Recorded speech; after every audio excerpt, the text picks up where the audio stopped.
Okay, answers to part 2. So, moment of a force is expressed as the force on the lever multiplied the distance from the pivot point. So, here we have force, and the unit for force is newtons, and the unit for distance we use for a moment is meters. So, often we express moment of a force in Newton meters. However, this is not in standard base units. Meters is, however, newtons is not. Now, newtons can be expanded, and we know that newtons is force times distance, and mass times acceleration, and mass is in kilograms. Acceleration is meters per second squared. So as we saw earlier in part 1, we expressed newtons in standard base units as kilograms meters per second squared. Multiply by that with the distance in meters, and we bring in meters to the power of 1 times by meters to the power of 1, and that ends up as meters squared. So the standard base unit representation of a Newton meter, the moment of a force, is kilograms meter squared seconds to the minus 2. Density, mass over volume. So density is equal to m over v. Mass is in kilograms, and meters. The volume is in meters cubed, so that's kilograms meters to the minus 3 in index form. So we know that density is measured in this unit, so that's density kilograms meters to the minus 3. We know that that is also its standard base representation as well. So kilograms, so that's kilograms mass divided by volume meters cubed. So the units are the standard units more or less straight away, so we don't really need to expand that. It's rare that you get a question like this. Often you need to do something like what you've done here, a little bit of an expansion. Specific heat capacity is measured in joules per kilogram per degree.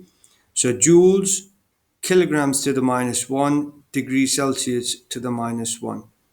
Now, as a formula rearranged, specific heat capacity is the energy transferred divided by the mass times by the change in temperature. So the energy transferred was joules divided by kilograms multiplied by degrees Celsius, which is essentially this same unit here. So that there is another way of expressing that there. This is just written in standard form. So it's joules per kilogram times per degree, but written in a slightly different way. The reason why I've written it like this is so that I can expand it out in standard base units nice and easily. So joules, we expressed earlier in part 1, can be expressed as kilograms meters squared seconds to the minus 2. So earlier on in the previous video, I expressed joules in the standard base units, and we got that. Kilograms already in standard base unit, and degrees Celsius unfortunately is not a standard unit, but we know that 1 degree Celsius is equivalent to 1 degree Kelvin, so all we need to do is just rewrite it out as degree Kelvin. Okay, so here we have got 1 degree Celsius is not equivalent to 1 degree Kelvin. 1 degree, the increment of 1 degree is the same as the increment of 1 Kelvin.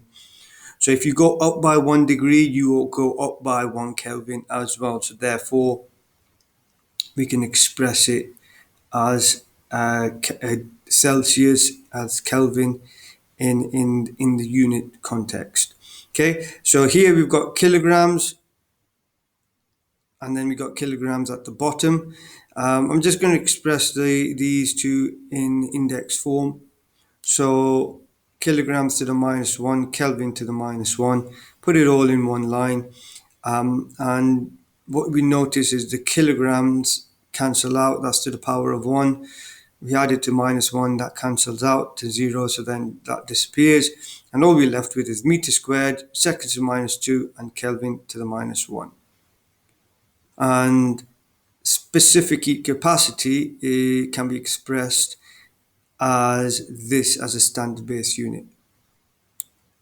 Specific latent heat, that is standard unit is joules per kilogram. As a formula, latent heat is energy over mass, so the amount of energy transferred divided by the mass, which is changing state.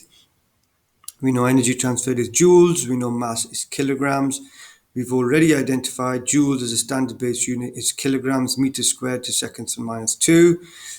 Kilograms at the bottom, that's kilograms to the minus 1. Bring it all together. Again, the kilograms cancel out. Kg times kg to the minus 1. Kg cancels because that's kg to the power of 1 times by kg to the minus 1. We add powers, so 1 plus minus 1, that's 0, and that disappears. Anything to the power of 0 is 1. So therefore, that's meters squared seconds to the minus 2. That's all we're left with here.